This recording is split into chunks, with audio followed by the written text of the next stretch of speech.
le beau jardin de Monsieur Riès. Oh là là, il s'est fait manger toutes ses plantes. Qu'est-ce que ça peut être alors? Je soupçonne quoi? Des limaces, des chenilles? Faut que j'en parle aux élèves, on va essayer de travailler tout ça. Ah, bonjour à vous.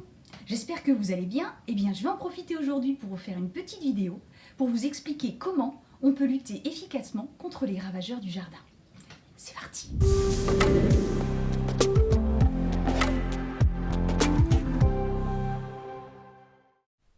C'est quoi un ravageur?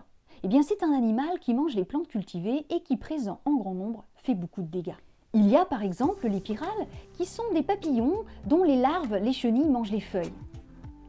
Très connus, les pucerons, quant à eux, consomment la sève des plantes. Beaucoup d'espèces de charançons mangent aussi les feuilles des plantes. Les cochenilles sont des insectes avec une morphologie particulière et qui consomment la sève des plantes. Enfin, sans doute le ravageur le plus connu, les limaces, qui sont friands des feuilles.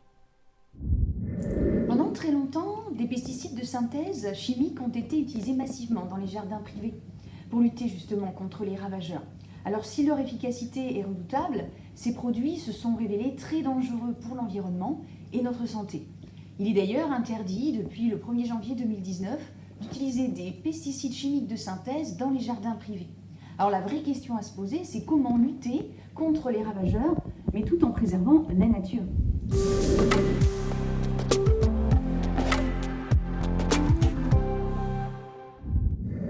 Alors comment lutter contre les animaux ravageurs tout en respectant la nature? On peut commencer par abriter ces plantes dans des serres qui peuvent être en verre ou en plastique. On peut aussi les recouvrir de filets protecteurs contre les oiseaux par exemple. La lutte biologique est un moyen extraordinaire qui utilise les êtres vivants ou leurs produits pour contrôler les populations de ravageurs. On peut par exemple créer des décoctions à base d'ail, de piment ou de fécule de pommes de terre qui ont un rôle répulsif. On peut aussi piéger naturellement des ravageurs à l'aide de phéromones, substances chimiques qui attirent les mâles. De très nombreux prédateurs sont aussi utilisés. La coccinelle est très connue pour manger les pucerons, mais il y en a d'autres. Vous avez la cirfe qui est une petite mouche qui mange les pucerons à l'état larvaire. Il y a le hérisson qui est friand de limaces, les mésanges bleus qui sont insectivores, tout comme les chauves-souris, les musaraignes,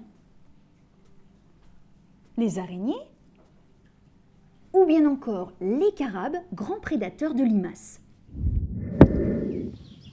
Alors toutes les méthodes que je viens de vous donner éliminent et empêchent l'arrivée des ravageurs, mais ce n'est pas si simple, car des ravageurs peuvent devenir des animaux utiles au jardin. Par exemple, dans le cas des papillons, les chenilles sont des ravageurs, mais sous forme adultes papillons, ils deviennent des auxiliaires en permettant la pollinisation des plantes. Il faut donc éliminer, repousser les ravageurs, mais pas trop.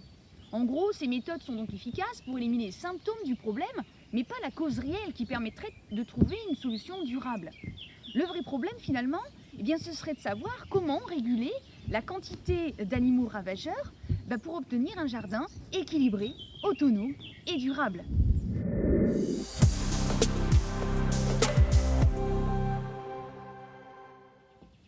Lorsque l'on observe les écosystèmes naturels, on constate que plus il y a d'espèces différentes, plus ils sont autonomes et durables, car les espèces se régulent les unes les autres par la prédation notamment. Alors en s'inspirant de ce modèle pour les jardins, augmenter la biodiversité est donc une solution efficace et durable, car elle permet de réguler la quantité de ravageurs.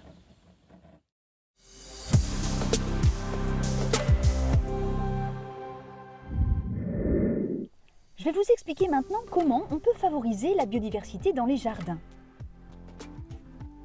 Pour commencer, on peut préserver et planter des haies champêtres, habitat de nombreux insectivores.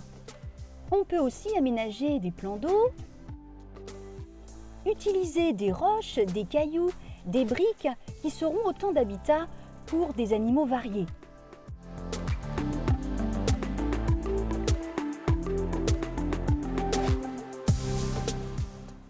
Ainsi pourront vivre confortablement carabes et lézards qui se régaleront des ravageurs.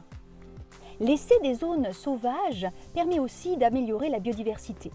Les plantes mellifères attireront de nombreux pollinisateurs. Installer des nichoirs permettra aussi d'accueillir des oiseaux qui se régaleront des chenilles.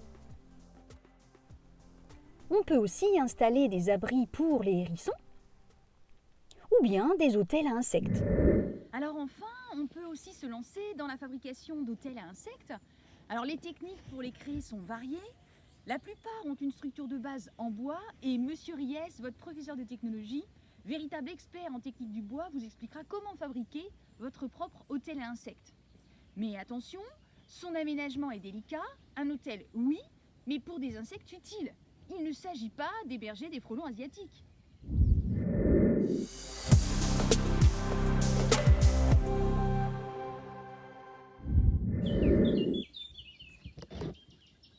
Coucou, je suis là. Alors comment aménager un hôtel pour y attirer des insectes utiles au jardin? Eh bien moi je vous mets au défi maintenant de faire des recherches pour répondre à cette question.